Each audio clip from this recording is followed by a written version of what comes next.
चला तर ताईंनो, तुम्ही पाहिलं भाजी आणि सगळा माझा स्वयंपाक वगैरे झाला। खरं तर मी आत्ता संध्याकाळचाच व्हिडिओ शूट करणार होते, म्हणजे रात्रीचं स्वयंपाकाचं पण झालं काय, मग स्वयंपाक माझा झाला आणि नंतर ठरलं की भाजी भाकरी तर झालेली आहे आणि दुसरं काय जास्त आता करायचं नाहीये, भातच खाणार पोरी म्हटल्या। मग भात डाळ नाही लावली तरी चालती, तूप भात वगैरे त्या दोघीही खातात आणि मग पातळ रसाभाजी सकाळचे म्हणून ते एक झालं।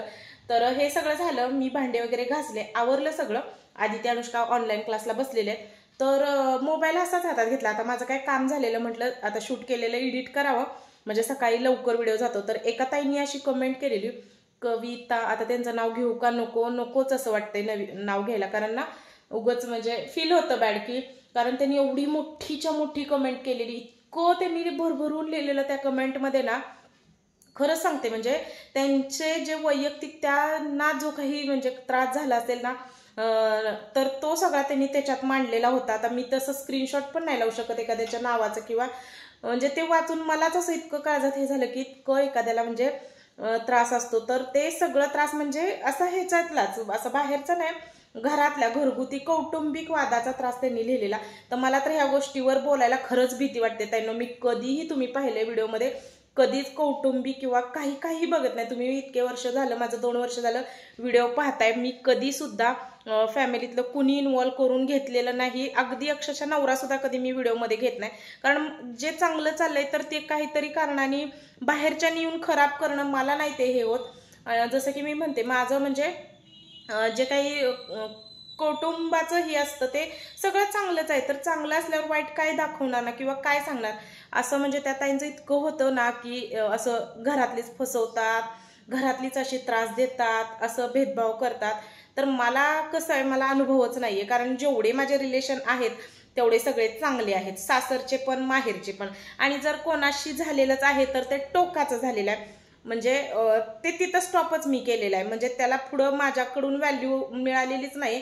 तो स्वतःलाच शहाणा किंवा स्वतःलाच वेडा समजून रिटर्न माझ्यापासून म्हणजे मागं मी तसंच करते। एखादा जर जास्त ह्याच्यात घुसत असेल ना, तर त्याला इतकं ही करून टाकते की म्हणजे माझ्याकडून त्याला काही रिप्लाय, म्हणजे गेल्यानंतर सगळं पुढचं झाल्यानंतर एका पॉइंटला स्टॉप करायचं आणि त्या माणसाला सोडून द्यायचं, म्हणजे त्याला किंमत नाही किंवा काही नाही, असं लांब करत लांबच करायचं त्याला, की आपल्याला जर तसा अनुभव आला तर। पण असे काही थोडकेच असतात, सगळ्यांच्याच कुटुंबात वाद असतात, सगळ्यांचं सगळं असतं। पण त्या ताईंचं वाचलं तर मला हे झालं, म्हणजे मला सुद्धा ताई, खरं सांगू का, तुम्ही व्हिडिओ पाहत असाल तर आता, तर मला इतकं त्याच्यावरती बोलता येणार, मी एवढी मोठी नाहीये, कारण ना माझा म्हणजे माझा रक्ताच्या नात्यांवर विश्वास आहे, ना की जोडलेल्या नात्यांवर। कारण जोडलेली, तुम्ही माझ्या व्हिडिओमध्ये पाहतात, असं कोणी जोडलेलं वगैरे कोणी नाही, सगळी जी आहेत ती माझी रक्ताची सख्खी आहेत, तर ते सगळं चांगलंच आहे। तर मी काय दाखवणार, पण त्या ताईंचं ऐकून खरंच मला हे झालं। पण होतं असं कधी कधी बरं का, माणूस इतकं म्हणजे विचित्र झालेला आहे, विचित्र, एखाद्याच्या भावना, एखाद्याच्या सगळं सगळं विसरून जाऊन त्या दुसऱ्या माणसाला त्रास द्यायला बघतं। आणि काही माणसांचं असं आहे की पहिलं जुनं घेऊन आता पण ते रडगाणं गात बसतात।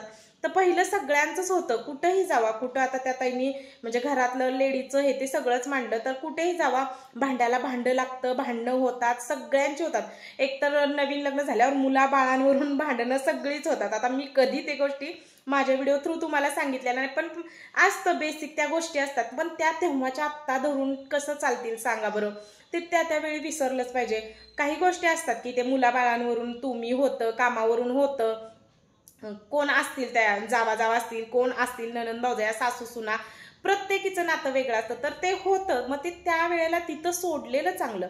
तेव्हाच जर 10 वर्ष झाली असेल तुमच्या लग्नाला, 5 वर्ष, 15 वर्ष, तेव्हाच जर आत्ता धरलं की तिनं मला तेव्हा तसं केलं, मी तिला तसं केलं, तर त्याचा मात्र काही सुद्धा उपयोग नाही बरं का। ते सोडलेलं असतं, आणि किती काय झालं तर दुसऱ्याला कधीही आपला दुःख, आपलं त्रास, आपली अडचण पुढच्या माणसाला कधीच सांगायचं नाही, कारण आत्ता माणसं भावनिक राहिलेली नाहीत।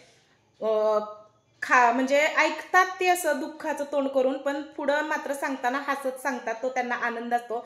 त्याच्यामुळे मी तुम्हाला सांगते की आपलं दुःख, आपला त्रास कुणालाही सांगायचं नाही, किती आपल्याला अडचण असू दे, आपणच त्यातनं मार्ग काढायचा, कुणाला सांगत बसायचं नाही। माणूस ते म्हणतात ना, ती म्हण आता भरपूर येतं बघा, आता म्हणी काय बोलायचं कामच नाही, की माणूस पेरू गोड आहे का विचारून घेतं आणि तिखट मीठ लावून खातं. तर ते तसं असतं. त्याच्यामुळे ना प्रत्येकच गोष्ट आपण सगळ्यांना सांगत बसायची नाही. म्हणतात ना झाकली मूठ 1.25 लाखाची, तर सगळ्यांच्या घरी होतात प्रॉब्लेम. मी दाखवत नाही म्हणून काय असं नाही की माझ्या लाईफमध्ये सगळं जे दिसतंय तेवढं सगळं आनंदाचंच आहे. असतं चढ उतार असतात, पण कुणाला किती व्हॅल्यू द्यायची, कुणाला किती किंमत द्यायची ते आपल्याला समजलं पाहिजे. दुसरा आपल्याला त्रास देतोय म्हणून तो त्रास आपल्याला करून घ्यायचा का नाही हे पण आपल्याला समजलं पाहिजे. काय होतं माहिती आहे का, तो चुकी करत असतो पुढचा माणूस आणि त्याचं बघून आपल्याला त्रास होत असतं.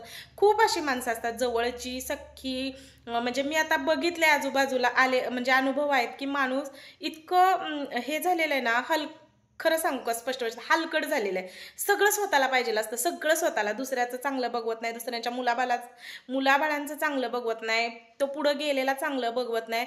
अक्षरशः माणूस दुसऱ्याच्या हक्काचं सुद्धा घ्यायला सोडत नाही, अशी सुद्धा मी बघितलेले आहेत. फक्त मी तसलं कधी मांडत नाही सोशल मीडियावरती, कारण तसं ते हेच नाही. कारण आता तर यूट्यूबवरती खेळच झालेला आहे. जी आजूबाजूची ती नाती, ती माणसं यूट्यूबवरती नाही आहेत, पण आपण सांगायचं ते सिंपती किंवा व्ह्यूजसाठी, पैशासाठी, की त्यांनी मला तसं केलं म्हणून आम्ही त्यांच्याशी बोलत नाही.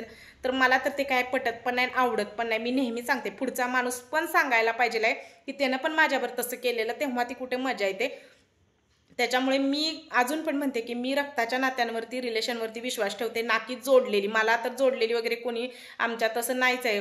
तर तेच मी म्हणत होते की माणूस हलकट झालेला आहे, माणूस स्वतःला सगळं स्वार्थी झालेला आहे, जिथं की त्या स्वार्थ देवापशी पण सोडेना झाले.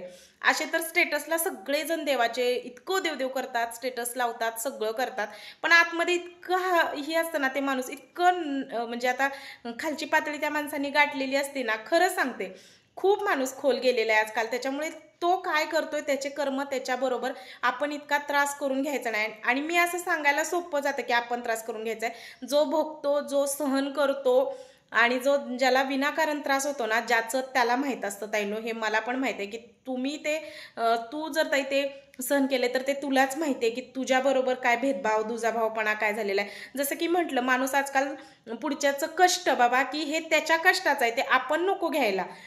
आपण बघावं, आपल्याला जे आपल्या म्हणजे ह्याचं आहे ते मिळणारच आहे. म्हणजे जो काही नशिबाचं आहे, जे काही आपल्या हक्काचं आहे, हक्काचं नशिबाचं आपल्याला मिळणारच आहे. मग दुसऱ्याच्या कष्टाचं तर घेऊ नये बघा. एवढं मला माहित आहे की दुसऱ्याच्या कष्टाचं कधी घेऊ नये. इतकी लोक ना दुसऱ्याचं कष्टाचं सुद्धा वरबडून घ्यायला बघतायत. आत्ता आपण बघतोय बाहेरच्या जमान्यात. तर खरंच ते खूप समाज बिघडलेला आहे, खूप त्रासदायक झालेला आहे. पण आता मला असं जास्त ओपनली ह्याच्यावर बोलता येत नाही, कारण ना असं सगळ्यांबरोबर होतं ताईंनो. काय शेवटी पर्याय नाही. त्याचे कर्म कधी तो भोगेल पुढचा माणूस वाईट केलेला ते माहीत नाही, पण तोपर्यंत तो पुढच्या माणसाला जो त्रास देतोय, कारण एखादा माणूस इतकं कष्ट करून, इतकं घाम गळून एक एक गोष्ट घेतं ना, आणि ते दुसरा माणूस त्याचं ओरबाडून घेतो.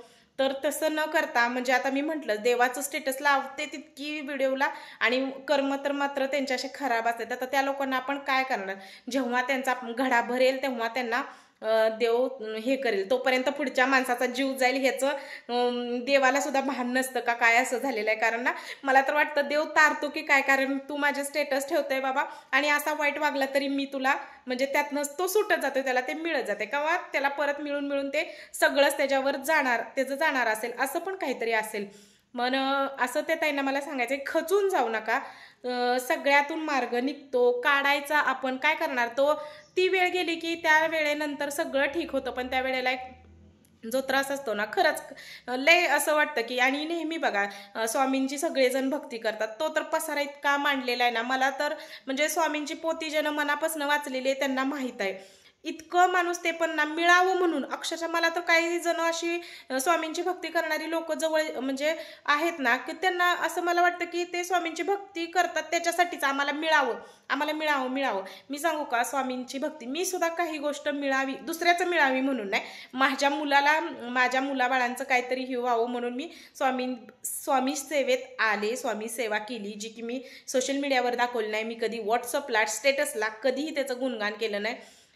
शांततेत गेलं. कधीही देवपूजा करताना किंवा स्वामींची सेवा तुम्ही करत असाल तर फक्त एवढं म्हणा की दुसऱ्याचं घ्यायची वासना माझी होऊ नये, दुसऱ्याच्या कष्टाचं कधी माझ्या वाट्याला येऊ नये, दुसऱ्याचं चांगलं झालेलं माझ्या डोळ्याला चांगलं मला नजर चांगली दे देवा, एवढ्या 3-4 आणि एकच की दुसऱ्याचं शारीरिक, आर्थिक आणि मानसिक हे नुकसान कधी देवा माझ्याकडून होऊ नये एवढं तुम्ही फक्त देवापुढे बसून वाकून नमस्कार करून म्हणा की दुसऱ्याच्या कष्टाचं मला मिळू नये, ज्याचं त्याला मिळावं, ज्याचं आहे त्याचं मिळावं, दुसऱ्याचा हक्क कधी घेऊ नये, दुसऱ्याचं कधी काय ओरबडून घेऊ नये, दुसऱ्यांच्या मुलाबाळांचं जर चांगलं होत असेल तर त्याला चांगलंच हे करावं, आपल्याला वाईट वाटून दे. ह्या 3-4 गोष्टी जर देवापुढे देवाला फक्त दिवा लावला आणि ह्या गोष्टी केल्या ना तर खूप जास्त मिळतं ताईंनो, खूप जास्त. मी माझा स्वअनुभव हा सांगते की फक्त देवाला तुम्ही नका त्याचे उपवास करू नका, त्याचं व्रत वैकल्य करू नका, तुम्ही त्याला पूजा रोज सगळी वस्त्र घालून फुलं घालून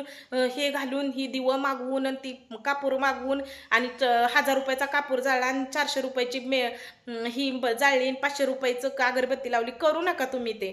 फक्त देवाला म्हणा की माझी नजर चांगली ठेव, माझ्या वाट्याला कुणाच्या कष्टाचं येऊ नको. हा मला जर पाहिजे असेल, मला एखादी गोष्टची म्हणजे ही झालं असेल की पुढच्याचं बघून मला वाटते की मला ही माझ्याकडे पण ही गोष्ट पाहिजे आहे मला, तर तेवढी धमक फक्त माझ्या दे कष्ट करायची की त्याच्याकडे आहे ना तर ती कष्ट करून मिळवू दे, मला मिळवू दे. पण असं दुसऱ्याचं फुकटचं घ्यायची ना वासना ठेवू नये, तेव्हाच माणूस सुखी होतो. कारण हे तेवढं वाक्य माझं स्वानुभवाचं आहे त्यांना, मी ते सांगते की जेव्हा आपण दुसऱ्याच्या हक्काचा नव्हे, आपण एखाद्याच्या कष्टाचा काडीचा कुठलाच आपण एखादी गोष्ट आपल्यापर्यंत ती येऊन देत नाही. आणि मी तर देवाला नेहमी म्हणते कुणाच्या हक्काचं बाबा माझ्या वाट्याला येऊ नये, माझं मन कधी तसं हे करू नकोस की मला ते तसं पाहिजे. जर मला जर एखादी गोष्ट आवडली तर ते कष्ट करून मिळवण्याची ताकद तेवढी माझ्यात दे. बाकी बुद्धी, शरीर, डोळे देवाने आपल्याला सगळं चांगलं दिलेलं आहे, बाकी काय पाहिजेलं आहे. पण माणूसच तसं झालेलं आहे. आणि कसं माणूस पण तसं काय झालेलं आहे, आता 2 माणसं आहेत बाबा, ए आणि बी अशी 2 माणसं आहेत बघा. त्यातला ए चांगलाच वागतोय, चांगला वागतोय, चांगला वागतोय, चांगला वागतोय. त्यातला बी वाईट वागतोय, वागतोय, वागतोय. आणि मग बी काय करतोय, एचं वाईट केलं, त्यानं वाईट केलं, मग ए पिसळला आणि त्यानं पण त्याचं वाईट करायला सुरुवात केलं. झालं, दोघांचेही कर्म वाईट झाले. दोघंही म्हणजे ह्यानं पण त्याचं तसं केलं आणि त्याचं पण ह्यानं केलं. पण पहिला सुरुवात कुणी केली, बीनं केली, त्याला प्रवृत्त केलं वाईट वागायला. तर असाच समाज झालेला आहे आता की एक जण वागतेत माणसं, ज्याला खरंच जोडायचं आहे, ज्याला चांगलं राहायचं आहे ना तो राहतोय, करतोय, चांगलं राहायचा प्रयत्न करतोय. पण पुढचा एखादा माणूस आहे ना तर तो खूप जास्त म्हणजे त्याला त्रास देतोय की तो बदलायला भाग पडतोय, तो वाईट वागायलाच भाग होतोय. असं प्रवृत्ती माणसांची झालेली आहे, असं सगळं झालेलं आहे. त्याच्यामुळे ती 2 ए आणि बी, जगात अशी 2च माणसं आहेत ना ए आणि बी, तर ती दोन्हीही आता तशा टाईपमध्ये झाले. मग कुठं थांबावं, कुठं सोडून द्यावं कुणाला, आणि कुठं आपलं प्रगती कशी होईल, आपण आपल्या कष्टाने कसं पुढं जाऊ हे बघा. आपल्या मुलाबाळांचं शिक्षण आपल्या हिमतीवरती कसं होईल. मी नेहमी सांगते की आपली मुलं ही आपली प्रायोरिटी असते. आपल्या मुलांना त्यांनी केलं नाही, आपल्या मुलाला ह्यानी केलं नाही, त्याच्या मुलांना, तर त्याचं काहीच व्हॅल्यू नाही. आपण जन्माला घातलेत ना तर त्यांचं सगळं करणं आपलं कर्तव्य आहे. दुसरा म्हणजे त्या ताईंच्या कमेंटमध्ये होती की घरात मुलं आहेत तर तुझा भाऊ होतो, हे होतो. तर मी नेहमी सांगते करणारा करेल तुझा भाऊ, पण ती मुलं आपली आहेत तर आपली प्रायोरिटी आहे. का आपण अपेक्षा ठेवायची त्या माणसांकडून की तुम्ही माझ्या मुलांना बघत नाही, त्यांच्या मुलांना, ज्याला जिची मुलं आवडतील त्याला त्याची ती बघतील. खरं हे सांगणं खरं सोपं आहे ताईंनो, कारण ज्याला म्हणजे हे होतं ना तर त्याला ते माहीत असतं की म्हणजे जो सहन करत असतो त्यावेळेला हे बोलणं काय कुणीही बोलू शकतं. पण शेवटी कसं आहे, आता जर आपल्याला त्रासातनं मुक्तच व्हायचं आहे तर तुम्ही ह्या गोष्टी केल्याच पाहिजे आहेत की म्हणजे कुठं इग्नोर करायचं, कुठं थांबायचं हे ज्याचं त्याला समजलं पाहिजे आहे त्यानं. बाकी त्या ताईंची कमेंट बघून खरंच मला वाईट वाटलं, भरून आलं. कारण खरंच खूप त्रास असतात. कारण माणूस तसं सख्याला राहिलेलं नाहीये, कोणतंच नातं चांगलं राहिलेलं नाही. माणूस फक्त पुढच्या माणसाला खेचायचं बघतोय, किंवा 2 माणसांचं रिलेशन बाबा चांगलं आहे आणि ते सुद्धा आता माणसाला बघवत नाही. जवळचाच माणूस येतो आणि त्या दोघांचं रिलेशन बिघडून टाकतो. त्याच्यामुळे ना खूप असं हे झालेलं आहे, कसं माणसानं जगावं. त्याच्यामुळे आपण जगायचं, आपण ठरवायचं. आपल्याला एखादी गोष्ट नाही आवडत तर सोडली बाबा. एखादा माणसाचं आपलं जास्तच म्हणजे बाबा कुणावर थोडंफार होतंय, नंतर आपलं चांगलं होतंय तर त्याचं काय नाही, म्हणजे आपण बोलतोय, हे होतंय, विसरून जातोय. पण एखाद्याबरोबर अशा काही गोष्टी घडतात ज्या विसरणंही शक्य नसतं. त्या माणसाला सरळ म्हणजे लाईफमधनं काढून टाकायचं. तो समोर असला तरी ना, कारण अशा व्यक्ती माझ्या पुढं पण आहेत 2-3, तर समोर आहे पण मला काही फरक नाही पडत आहे ना, म्हणजे नाही, मला माहीतच नाही तो आहे तो. मी अशा पण केलेल्या आहेत. कारण होतो त्रास, जवळच्या माणसं जेव्हा आपल्याला त्रास देतात आणि फसवतात तेव्हा खरंच त्रास होतो. पण आता त्या ताईंनी स्वतःनं समजून घेतलं पाहिजे. त्रास कसा कमी करायचा तो. चला, खूप वेळ ताईंनो बोलले, 15. मला असंच जर मी बोलायला लागली तर 1.5-2 तासाचा व्हिडिओ होईल. कारण ना एकतर असे विषय मी कधीही काढत नाही माझ्या चॅनेलवरती, पण असे कमेंट आले की मला पण वाईट वाटतं की कसं ना एखाद्या म्हणजे, आणि सगळं म्हणजे काय आता काय बोलू तेच मला कळना, की माणूस खरंच वाईट झाले. दुसऱ्याचं घ्यायला लाज वाटत नाहीये, दुसऱ्याला त्रास द्यायला लाज वाटत नाही, किंवा मनाला काही वाटतच नाही. इकडं देवाचे स्टेटस फोटो सगळं ठेवायचं आणि इकडं ही कर्म करायचे. असू दे, प्रत्येकाची वेळ येते, प्रत्येकाची. देव देतो देतो देतो करायला लावतो लावतो लावतो, परत एकदाच ते होतं. आणि ते प्रत्येकाला हितच. आता म्हणतात ना, इन्स्टंट जग आहे, सगळ्या गोष्टी इन्स्टंट होतात लगेच. पाप पण हितच करायचं आहे आणि ते पापाचं कर्म जे काय असेल ते इथंच फेडायचं असतं कधीही, पण ते फेडायला येतं. त्यामुळं शांततेत राहायचं. आपल्याकडून दुसऱ्याला त्रास होऊ नये, आपल्याकडून नुकसान होऊ नये. त्रास होऊ शकतो कधी कधी, आपल्या बोलण्यातनं वागण्यातनं थोडाफार त्रास, पुढचं हर्ट होऊ शकतं, पण एखाद्याचं नुकसान, एखाद्याचं आपण ओरबाडून ह्या तर गोष्टी करू नये असं मला वाटतं. चला तर आणखीन आता व्हिडिओच्या खाली कमेंट तुम्ही कराच, क्वेश्चन काय तुमचे असतील तर आपण बोलूया. आणि व्हिडिओचा मी इथंच एंड करते. सगळ्या माझ्या गोडताई मैत्रिणींना बाय, गुड नाईट, शुभरात्री.